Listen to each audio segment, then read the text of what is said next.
కుదిరితే పరిగెత్తు, లేకపోతే నడు. అది చేత కాకపోతే పాకుతూ పో. అంతేకాని అలా ఒక్కచోటే ఉండిపోకు.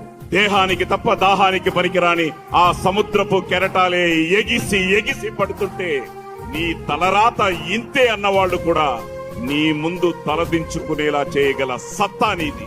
కన్నీళ్లు కారిస్తే కాదు, చెమట చుక్క చిందిస్తేనే చరిత్ర రాయగలవని తెలుసు. అన్నాని తమ్ముడంటే కొడుకాని తండ్రంటుడు, ఏ పేరుతో పిలుచుకున్న జీవుడంటూ నువ్వు ఒక్కడే, ఏ పేరుతో తలుచుకున్న దేవుడంటూ ఉందొక్కడే. అడవిలో మనిషి ఉన్నప్పుడు, అక్షరాలే రానప్పుడు, చదువు సంధ్య నేర్వనప్పుడు, బట్టబాత కట్టనప్పుడు, మతమన్నది లేదప్పుడు, మంచితనం ముద్దప్పుడు, మధ్యలో మతాన్ని చెచ్చి మనిషినేలా చంపుతావు.